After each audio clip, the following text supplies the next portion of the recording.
상상의 존재. 말하자면 심리학으로 말하면 망상이고요. 망상이에요. 망상이고, 무속적으로 얘기하면 빙의입니다. 자빙인가요? 저는 그게 큰 스님이 초기에는 자기 안에서 소리가 들렸다고 하지 않습니까? 예. 자기 안에서 소리가 들렸는데, 이제 중요한 건 뭐냐면, 대행 큰 스님이 자꾸 말을 시도하다 보니까, 말을 시도한다는 건 이 자연물하고 대화를 시도한단 말이에요. 예. 대화를 시도할 땐 바로 아빠니까, 현실의 아빠는 대척점이 있어요. 현실의 아빠는 대립관계예요. 근데 자신이 만든 아빠들은 대립관계가 아니라 일체감을 느끼게 됩니다. 일체감을 느끼게 되면서 나중에 그 일체감이 비약이 돼가지고 진전이 돼서 어떤 현상을 일으키냐면 자연물하고 대화를 하는 거예요. 소나무하고도 대화를 하고, 꽃하고도 대화를 하고, 풀하고도 대화를 하고, 다람쥐하고도 대화를 하고, 나중에 해피하는, 우리가 다 해피하는, 사람들이 다 해피하는 그 아주 징그러운 뱀하고도 대화를 합니다. 뱀도 아빠라고 그래요. 뱀 아빠. 그 뱀하고도 대화를 하죠. 기억에는, 큰 스님이 저한테 이런 말을 했어요. 이게 말이야, 이 천지 만물이 이게 다 통하는 법이야. 내가 그때 당시 모든 게 아빠 아니면 없더라고. 그래서 꽃 보고도 아빠라고 그러고, 심지어는 돌멩이 보고도 아빠라고 그러고, 흐르는 물 보고도 물 아빠. 이렇게 얘기했는데, 이 생명이 있는 물질이나 유생물이나 이 생명이 없는 무생물이 이게 전부 말이 통하는 거야. 그래서 내가 그때, 지금 알겠지만, 그때 이미 나는 그게 유정무정의 설법을 다 들었다고 보는 거지. 그 대행 스님은 그게 유정무정의 설법이라고 스님 스스로가 착각 내지는 확신을 하고 평생을 사셨어요. 근데 잠깐만요. 쿵쿵거리니까 조금 앞으로 나오세요. 네. 근데 대행 큰 스님의 세계에서 그게 사실이고, 그게 아무리 신통방통하고 오묘한 이치라 할지라도, 그게 사실이라 할지라도 불법에서는 그런 거 인정하지 않습니다. 유정무정의 설법이라고 하는 것은 대행 스님이 어렸을 때 체험했던 무슨 자연물과의 대화가 그게 어찌 그것이 유정무정의 설법을 대행 스님이 들었다는 얘기입니까? 그런데 한마음 선언 신도들 중에서 혹은 대행 큰 스님을 추종하는 인물들은 전부 그런 식으로 듣는 거예요. 그래서 대행 큰 스님을 신격화시킬 수밖에 없죠. 어렸을 때부터 천지 만물의 법문을 듣고 천지 만물에다 나중에는 설법을 했던 분.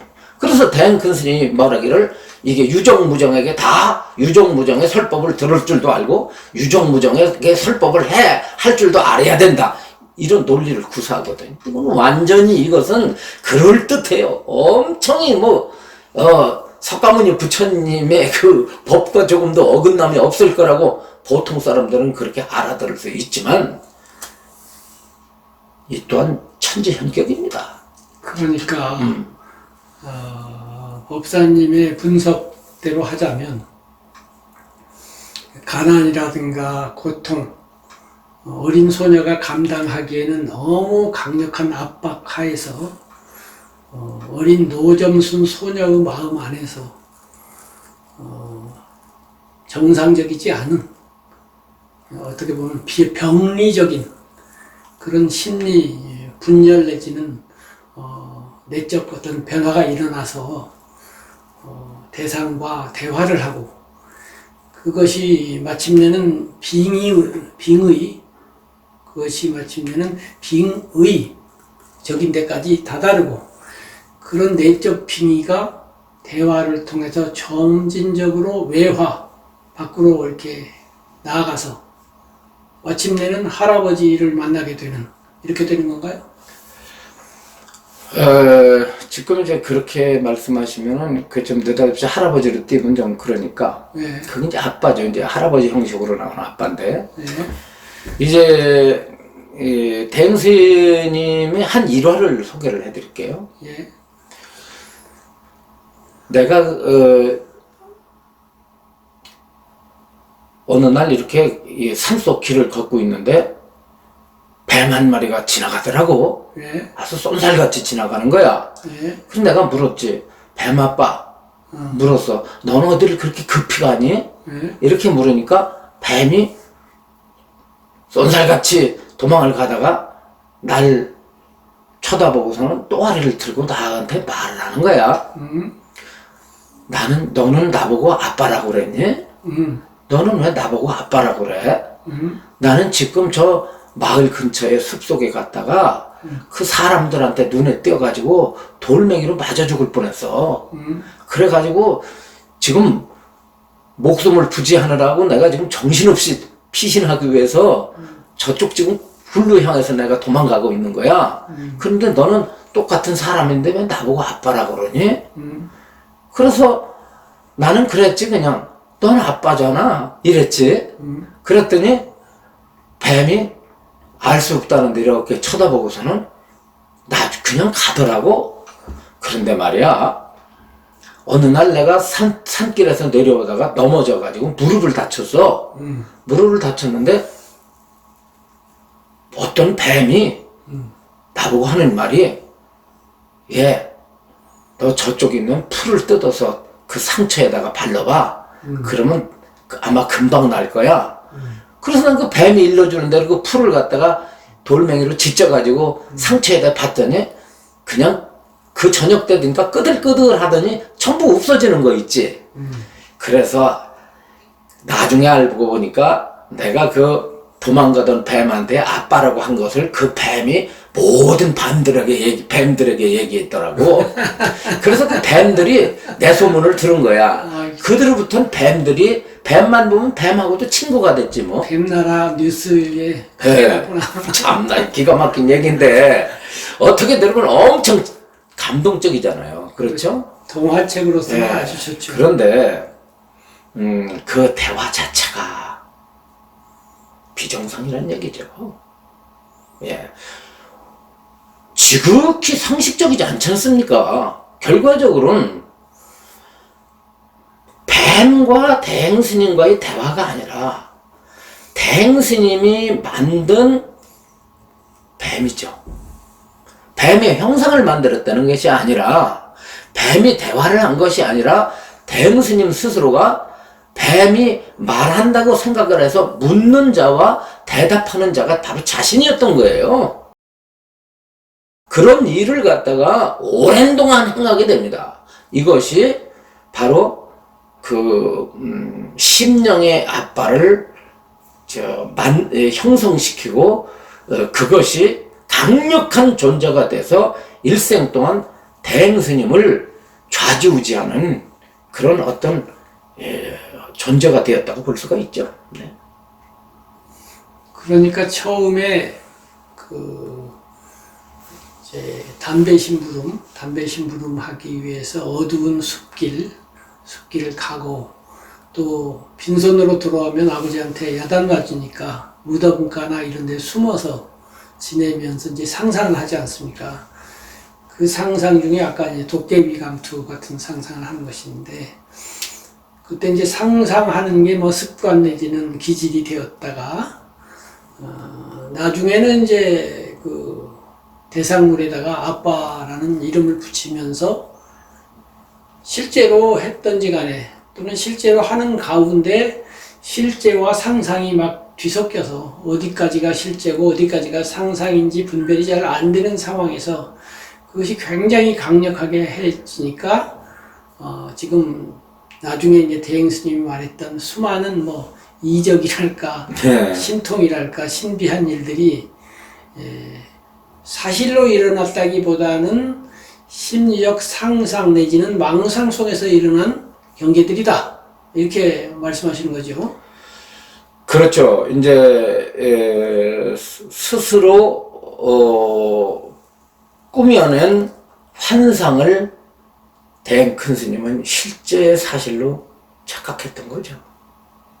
그것은 뭐냐면 심리적으로 내사라고 하는 것이 있고 투사라는 것이 있습니다. 내사라는 것은 대상을 먹는 거고요. 자기 안에다가 집어넣는 거고, 투사는 집어넣었던 자기 안에 집어넣게 되면 그게 이제 자아가 되잖아요. 대상을 안으로 집어넣으면 그때부터는 자아가 되는데 타가 자가 돼가잖아요. 그걸 다시 바깥에다 쏩니다. 쏜다는 것은 아빠를 내사한 것을 아빠를 투사했죠. 그 투사가 뭐냐면 자연물에다가 아빠를 투사한 거예요. 그때의 투사는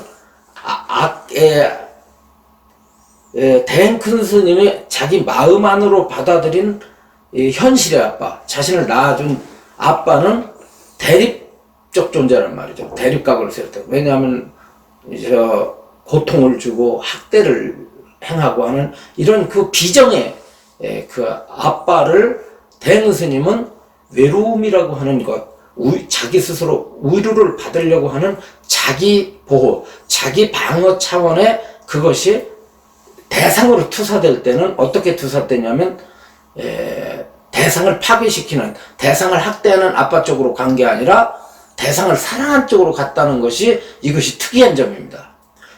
보통 사람과 대행 스님의 심리 구조가 다른 것은 뭐냐면 보통 사람은 대상이 나 안으로 내사돼서 들어오게 되면은 투사도 동일하게 투사를 해요.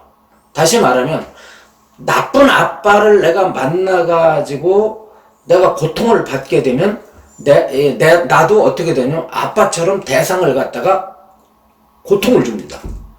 예. 아빠가 나에게 고통을 주게 되면 나도 다른 사람에게 고통을 주는 자가 돼버려요. 나쁜 엄마 속에서 자란 어린아이는 커서도 나쁜 엄마 되기가 대단히 쉽습니다. 그렇게 돼요. 그것이 내사와 투사의 관계예요. 그래서 이제 이 심리에서는 내사한 것은 반드시 투사하게 되고 억누른 것은 반드시 튀어오른다는 이게 아주 인과를 설하거든요. 심리학에서도 인과를 설하는데 대행 스님의 특이점은 뭐냐면 먹기는 실제적 아버지는 상당히 대립적이고 거의 아버지가 아니라 이건 어떤 폭력배 같은 존재였던 아빠를 스스로 그걸 당했음에도 불구하고 그것이 자연을 대할 때는 그런 아빠로서 자기가 아빠의 위치에서 대하는 게 아니라 오히려 천사가 돼가지고 대했다는 점이 달라요. 보통 사람하고. 다르게 된 것은 그 원인을 저는 어디서 봤느냐면 어진 어머니 때문이었다고 봅니다. 그것을 자기를 학대하고 자기를 핍박했던 아빠에 의해서 노점순 자체도 원한과 정의 쪽으로 세상을 보아야 될 그런 심성이 오히려 착한 마음이 돼가지고 자연을 아빠로 이렇게 승화시켜서 그들과 대화를 하게 된 동기의 심리로 이렇게 변화된 것은 영하기 시대 때 말하자면 매우 어렸을 때 어진 어머니의 품성을 받고 어머니의 어떤 그 사랑을 받은 것이 바로 자연물과의 어떤 대화라고 하는 자연물을 아빠라고 부르게 된 동기라고 저는 그렇게 보고 있습니다. 아무튼지 대행 스님의 아빠는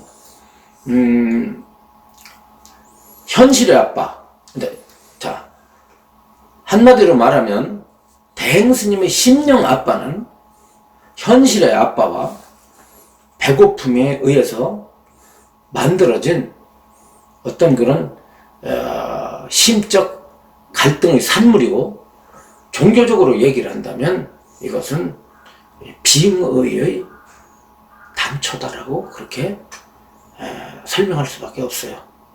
제가 이와 같은 그런 어떤 판단을 내리는 데 대해서 그건 당신의 그 지극히 잘못된 시각이고 대웅스님은 어렸을 때부터 천재적인 구도자였고 이미 어렸을 때 만물 만생과 대화를 할 정도로 그렇게 위대한 어떤 종교가, 위대한 선각자, 위대한 보살, 위대한 구세주와 같은 그런 기질을 가지고 있었다라고 그렇게 말한다고 한다면 계속 그렇게 믿으세요. 계속 그렇게 가세요. 라고 말할 수밖에 없습니다.